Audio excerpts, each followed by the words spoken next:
Hi friends, welcome back to SK മീഡിയ. ഇന്ന് നമ്മൾ സംസാരിക്കാൻ പോകുന്നത് വാഷിംഗ് മെഷീനുകളെ കുറിച്ചിട്ടാണ്. അപ്പോൾ അതിൻ്റെ ചരിത്രത്തെക്കുറിച്ചൊന്നും നമ്മൾ ഒരുപാട് പറയുന്നില്ലെങ്കിലും ഏകദേശം 2010 കണക്കനുസരിച്ച് 7 ബില്യൺ വരുന്ന ലോക ജനസംഖ്യയിൽ ഇപ്പോഴും 500 കോടിയിലധികം ആളുകൾ കൈകൊണ്ടാണ് തുണികൾ അലക്കുന്നത് എന്നുള്ളതാണ് കണക്ക്. അപ്പോൾ നമുക്ക് എന്തായാലും നമുക്ക് എല്ലാവർക്കും സുപരിചിതമായിട്ടുള്ള ഈ വാഷിംഗ് മെഷീൻ്റെ കുറച്ച് കാര്യങ്ങളിലേക്ക് പോവാം. ആദ്യം തന്നെ ടൈപ്സ് ഓഫ് വാഷിംഗ് മെഷീൻ, ഇന്ന് അവൈലബിൾ ആയിട്ടുള്ള ടൈപ്സ് ഓഫ് വാഷിംഗ് മെഷീനിലേക്ക് നമുക്ക് പോവാം. 3 ടൈപ്പ് വാഷിംഗ് മെഷീനാണ് ഇപ്പോൾ ഉള്ളത്. അതായത് അതിൻ്റെ പ്രവർത്തന രീതിക്കും വാഷിംഗ് ക്വാളിറ്റിക്കും അല്ലെങ്കിൽ അതിനനുസരിച്ചിട്ട് പ്രത്യേക രീതിയിലുള്ള 3 ടൈപ്പ് വാഷിംഗ് മെഷീനാണ് നമുക്കുള്ളത്. അതിൽ ഒന്നാമത് വന്നിട്ടുള്ളത് സെമി ഓട്ടോമാറ്റിക്കാണ്, രണ്ടാമത് വന്നിട്ടുള്ളത് ടോപ്പ് ലോഡ് വാഷിംഗ് മെഷീനാണ്, മൂന്നാമത് വന്നിട്ടുള്ളത് ഫ്രണ്ട് ലോഡ് വാഷിംഗ് മെഷീനാണ്. ഇത് 3 ടൈപ്സ് ആണ്. വാഷിംഗ് ക്വാളിറ്റിയിലും അതുപോലെ കറണ്ട് കൺസപ്ഷനിലും വാട്ടർ കൺസപ്ഷനിലും ഒക്കെ വ്യത്യാസം ഉണ്ടാവും. അപ്പോൾ നമുക്ക് ആദ്യം ഇതിൽ സെമി ഓട്ടോമാറ്റിക് ഏറ്റവും ആദ്യം വന്നിട്ടുള്ള സെമി ഓട്ടോമാറ്റിക് വാഷിംഗ് മെഷീനുകളെ കുറിച്ചിട്ട് സംസാരിക്കാം. സെമി ഓട്ടോമാറ്റിക് വാഷിംഗ് മെഷീനെ കുറിച്ച് പറയുകയാണെന്നുണ്ടെങ്കിൽ അതിനകത്ത് നമുക്ക് സെമിയാണ്, അതായത് പകുതി വർക്ക് മെഷീൻ ചെയ്യും, ബാക്കി പകുതി നമ്മൾ ചെയ്യണം.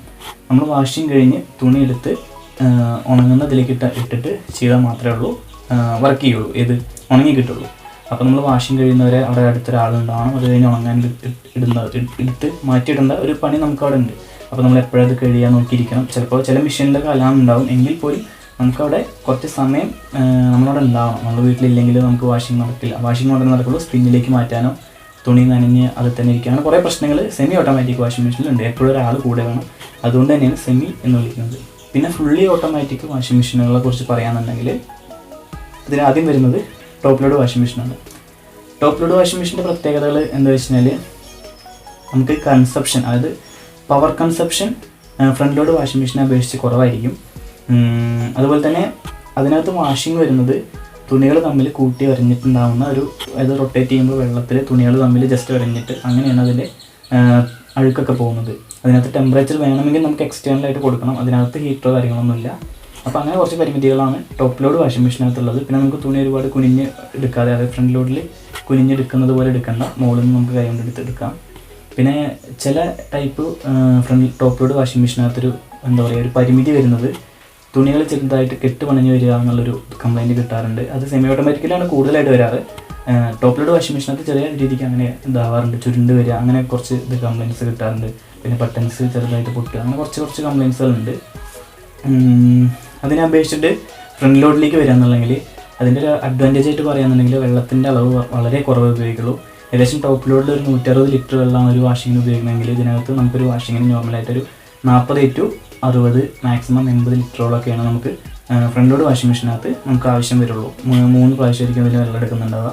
വാഷിങ്ങിന് എടുക്കും, റിൻസിങ്ങിന് എടുക്കും, പിന്നെ റിൻസിങ്ങിന് ഒരു പ്രാവശ്യം എടുക്കും. അങ്ങനെ 2 പ്രാവശ്യം റിൻസ് വരുമ്പോൾ ടോട്ടൽ നമുക്ക് ഒരു 3 പ്രാവശ്യം വെള്ളം എടുത്താൽ പോലും അത്രയും വെള്ളം നമുക്ക് ചിലവാകുള്ളൂ ഫ്രണ്ട് ലോഡ് വാഷിംഗ് മെഷീനകത്ത്. ഇനി അത് തന്നെ നമുക്ക് കറണ്ട് കൺസപ്ഷൻ്റെ കാര്യം നോക്കുകയാണെന്നുണ്ടെങ്കിൽ ടോപ്പ് ലോഡിനെ അപേക്ഷിച്ചിട്ടും സെമി ഓട്ടോമാറ്റിക്കിനെ അപേക്ഷിച്ചിട്ടും ഫ്രണ്ട് ലോഡ് വാഷിംഗ് മെഷീന് കുറച്ചുകൂടി കറണ്ട് ബില്ല് കൂടുതലായിരിക്കും. കാരണം വേറെ ഒന്നുമല്ല, അതിനകത്ത് ഹീറ്റർ കാര്യങ്ങളൊക്കെ വരുന്നുണ്ട്.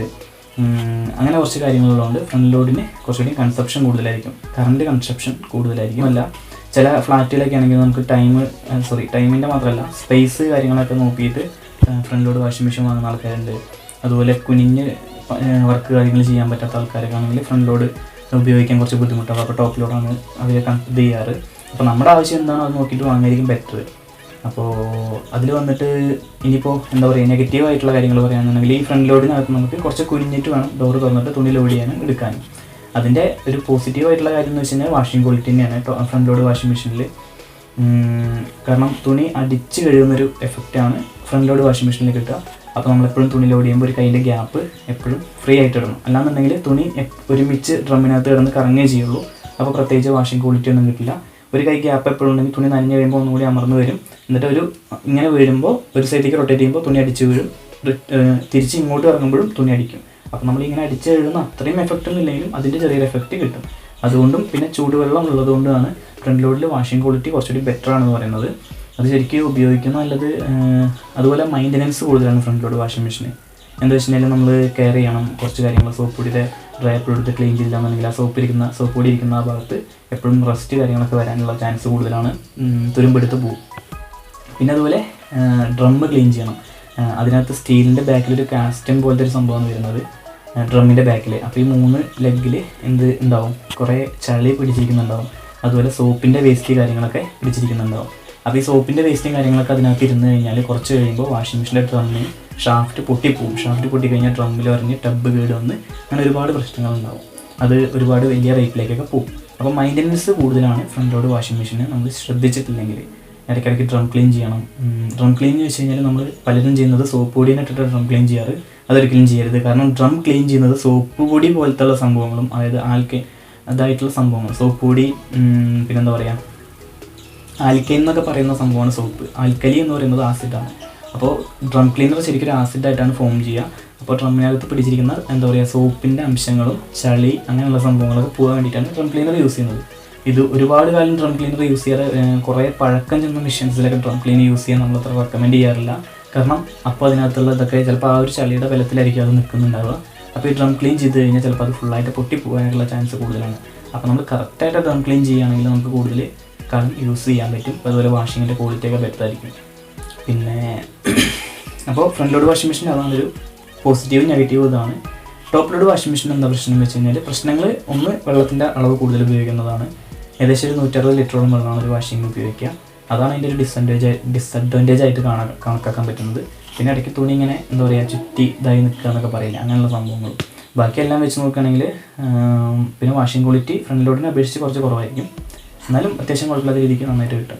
ഡെയിലി നമ്മൾ എന്താ പറയുക പാടത്തും പറമ്പിലൊക്കെ പോകുന്ന അത്രയും ചളിയുള്ളതൊക്കെ ആണെങ്കിൽ ഫ്രണ്ട് ലോഡ് ഒക്കെ ആയിരിക്കും ബെറ്റർ, അല്ലെങ്കിൽ സെമി ഓട്ടോമാറ്റിക് ആയിരിക്കും.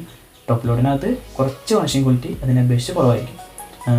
സെമി ഓട്ടോമാറ്റിക്കലി വരികയാണെങ്കിൽ മെയിൻ്റനൻസ് വളരെ കുറവാണ്. നമുക്ക് ഏത് സോപ്പ് പൊടി വേണമെങ്കിലും ഉപയോഗിക്കാം. അങ്ങനെയുള്ള കാര്യങ്ങളൊന്നും എന്താ പറയുക പാർട്സ് പോവുക അങ്ങനെയുള്ള കാര്യങ്ങളൊന്നുമില്ല.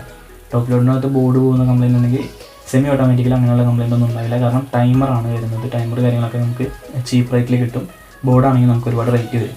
അപ്പോൾ ഇങ്ങനെയുള്ള കുറച്ച് വ്യത്യാസങ്ങളാണ് 3 വാഷിംഗ് മെഷീനകത്തുള്ളത്. അപ്പോൾ എന്നോട് ചില കസ്റ്റമേഴ്സൊക്കെ നമ്മൾ വാഷിംഗ് മെഷീൻ ഇതുപോലെ സർവീസ് ചെയ്യാൻ പോകുമ്പോൾ അത് കംപ്ലയിൻ്റ് ആയിട്ട് വേറെ മാറ്റിയെടുക്കാനൊക്കെ നിൽക്കുന്ന സിറ്റുവേഷൻ ആണെങ്കിൽ പലരും ചോദിക്കാറുണ്ട് ഏത് വാഷിംഗ് മെഷീനാണ് നല്ലത് എന്നൊക്കെ ചോദിക്കാറുണ്ട്. അങ്ങനെ നമുക്ക് പറയാൻ പറ്റില്ല. നമ്മുടെ ആവശ്യത്തിനനുസരിച്ചാണ് നമ്മൾ വാഷിംഗ് മെഷീൻ തിരഞ്ഞെടുക്കേണ്ടത്. കാരണം വേറെ ഒന്നുമല്ല, ചില ഫ്ലാറ്റിലൊക്കെ ആണെങ്കിൽ നമുക്ക് ടൈമിൻ്റെ മാത്രമല്ല സ്പേസ് കാര്യങ്ങളൊക്കെ നോക്കിയിട്ട് ഫ്രണ്ട് ലോഡ് വാഷിംഗ് മെഷീൻ വാങ്ങുന്ന ആൾക്കാരുണ്ട്.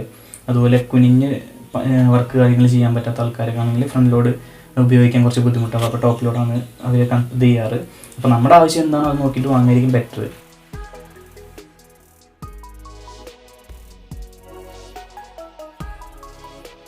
അപ്പോൾ ഇത്രയും വ്യത്യാസങ്ങളാണ് വാഷിംഗ് മെഷീനുകൾ തമ്മിലുള്ളത്.